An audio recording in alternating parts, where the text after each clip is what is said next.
स्वागत है आप सबका आपके अपने channel science academy for all में। आज की वीडियो में हम सीखने वाले हैं कि ट्रिग्नोमेट्री फंक्शन, ये जो टॉपिक है आज का 11th क्लास और 12th क्लास दोनों के लिए बहुत इंपॉर्टेंट टॉपिक है कि ट्रिग्नोमेट्री के अंदर कौन से क्वाड्रेंट में कौन सा फंक्शन की वैल्यू पॉजिटिव होती है और नेगेटिव होती है, और इसके पीछे के एग्जैक्ट रीज़न क्या होता है। बहुत सारे बच्चे इसे याद तो कर लेते हैं लेकिन उसके कॉन्सेप्ट क्लियर नहीं हो पाता, जिसके कारण उनकी ट्रिग्नोमेट्री में बहुत ज़्यादा प्रॉब्लम रहती है और ट्रिग्नोमेट्री से हमेशा वो बचने की कोशिश करते हो।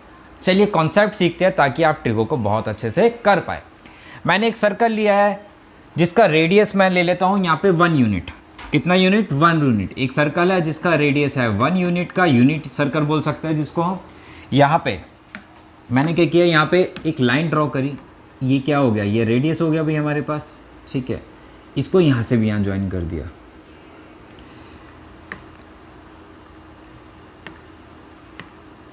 हमारे पास रेडियस है 1 यूनिट का, मीन्स आर भी बोल सकते हैं हम इसको। ये आर है, ठीक है।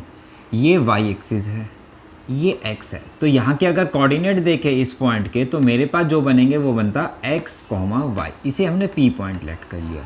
ये ओ पॉइंट है, ये ए पॉइंट है हमारे पास। अगर मैं आपसे पूछूं कि ये अगर राइट ट्रायंगल है, ये वाला अगर हम देखें, ये ट्रायंगल कौन सा ट्रायंगल है? राइट ट्रायंगल होगा। यहाँ पे मैंने एक एंगल ले लिया थीटा।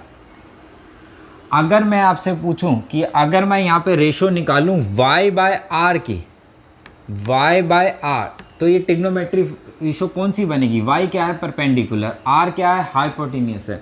तो इसका मतलब ये बन जाता p by hypotenuse equal to होता है साइन थीटा के। देन y इक्वल टू आ जाता मेरे पास r साइन थीटा। और अगर मैं यहाँ पे ले लूँ रेशो x बाय आर की, तो किसकी रेशो बनती? b अपॉन में हाइपोटेन्यूस, बेस अपॉन में, तो कितनी बन जाती भाई? Cos theta.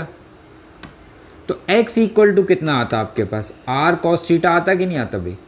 p के कोऑर्डिनेट जो थे मेरे पास थे, p के कोऑर्डिनेट थे x कॉमा वाई। ध्यान से समझिएगा, x कॉमा वाई थे। और अब p के कोऑर्डिनेट क्या बन गए?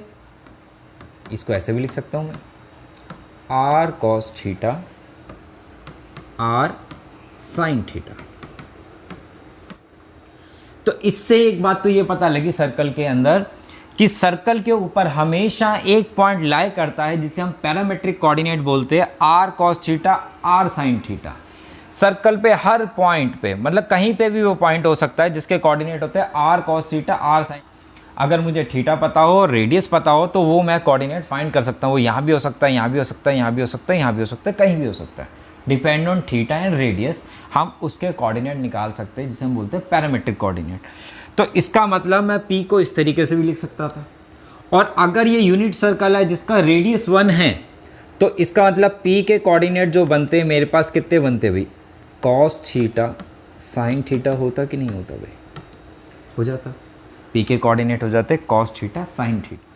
इसका मतलब अब जरा ध्यान से समझिएगा, p कोऑर्डिनेट फर्स्ट क्वाड्रेंट में था जहाँ पे x भी पॉजिटिव था, y भी पॉजिटिव था, मतलब cos भी पॉजिटिव था, sin भी पॉजिटिव था। तो इसका मतलब sin और cos अगर पॉजिटिव है तो sin का रेसिप्रोकल होता है कोसेक, कोसेक भी पॉजिटिव होगा। cos का हो गया सेक, तो सेक थीटा की रेशो भी पॉजिटिव होगी। अगर sin और cos पॉजिटिव है तो tan थीटा क्या होता है? sin बाय cos, तो tan थीटा भी पॉजिटिव होगा फर्स्ट क्वाड्रेंट में, और cot थीटा भी पॉजिटिव होता है। जो हमने पढ़ा है कि फर्स्ट क्वाड्रेंट में 6 के 6 ट्रिग्नोमेट्रिक फंक्शंस की वैल्यू क्या होती है? पॉजिटिव होती है। उसके पीछे का रीज़न ये होता है कि दोनों ही पॉजिटिव आए। अब अगर मैं इस क्वाड्रेंट में, सेकेंड क्वाड्रेंट में कोऑर्डिनेट ले लेता -x कॉमा वाई, जिसको हम नाम दे देते b कोऑर्डिनेट, b पॉइंट है मेरे पास। तो b के कोऑर्डिनेट अगर इसके अकॉर्डिंग चलते तो b के कोऑर्डिनेट क्या आते हैं हमारे पास भाई? अगर हम देखें यहाँ पे b के कोऑर्डिनेट क्या हो जाते? Minus cos theta comma sine theta होता कि नहीं होता भाई? देखो साइन थीटा पॉजिटिव है, साइन तो कोसेक भी पॉजिटिव हो गया। दैट्स वाई कि सेकेंड क्वाड्रेंट के अंदर साइन थीटा और कोसेक थीटा की वैल्यू क्या होती है? हमेशा पॉजिटिव। कॉस नेगेटिव है, अगर कॉस नेगेटिव है तो सेक भी नेगेटिव होगा। और अगर कॉस नेगेटिव है, टेन क्या होता है? साइन बाय कॉस होता है, तो टेन थीटा की वैल्यू भी क्या आ जाएगी? नेगेटिव आ जाएगी। और अगर टेन नेगेटिव है तो कॉट थीटा भी नेगेटिव होती है। सेकंड क्वाड्रेंट के अंदर साइन थीटा और कोसेक थीटा की वैल्यू हमेशा क्या रहती है, पॉजिटिव रहती है, और बाकी चारों ट्रिग्नोमेट्री फंक्शन क्या हो जाते हैं, नेगेटिव हो जाते हैं। अब देखते हैं भाई थर्ड क्वाड्रेंट के अंदर। थर्ड क्वाड्रेंट के अंदर हमने ले लिया एक सी पॉइंट। अगर सी पॉइंट लेते तो इसके कोऑर्डिनेट क्या आते भाई, यहाँ पे -x, -y होते हैं। x भी नेगेटिव, y भी नेगेटिव, तो हम यहाँ पे c के कोऑर्डिनेट क्या लिख सकते थे भाई, -x, -y है अगर मेरे पास यहाँ पे, तो इक्वल टू कितना हो जाता भाई, -cos थीटा -sin थीटा आता। cos भी नेगेटिव, sin भी नेगेटिव, मतलब कि क्या हो गया, अगर cos नेगेटिव है तो sec थीटा की वैल्यू भी नेगेटिव होगी, sin नेगेटिव है तो cosec थीटा की भी वैल्यू नेगेटिव होगी, और sin बाय cos अगर रख दूं तो tan थीटा हो जाएगा positive. That's why third quadrant में tan थीटा की वैल्यू होती है पॉजिटिव। शायद यहाँ तक अभी तक किसी को कोई डाउट नहीं आ रहा होगा, बिल्कुल क्लियर हो रहा होगा कि हमने सबसे पहले x और y की वैल्यू निकाल ली। क्या कोऑर्डिनेट बनते सर्कल के, हमेशा ऊपर लाई करता है r cos theta r sin theta. r हमने 1 यूनिट ले लिया, ठीक है, अगर r 1 यूनिट हो गया तो p के कोऑर्डिनेट ये हो गए, और वैसे भी r हमेशा क्या होता है, पॉजिटिव होता है रेडियस, तो उससे कोई इफेक्ट नहीं पड़ता, तो हमें ट्रिग्नोमेट्री फंक्शन उसके हिसाब से मिलते जा रहे हैं। अब अगर फोर्थ क्वाड्रेंट की बात करें हम यहाँ पे, तो फोर्थ क्वाड्रेंट में कोई सा भी पॉइंट ले ले, तो फोर्थ क्वाड्रेंट में अगर हम पॉइंट लेते डी कोऑर्डिनेट, तो x क्या होता है भाई यहाँ पे, पॉजिटिव होता है, और y क्या होता है, नेगेटिव होता है।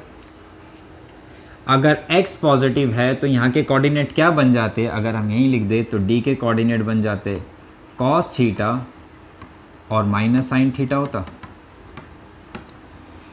cos पॉजिटिव, फोर्थ क्वाड्रेंट में cos पॉजिटिव होता है, sec भी पॉजिटिव होता है, तो मालूम चल रहा है cos क्यों पॉजिटिव होता है और sec क्यों पॉजिटिव होता है।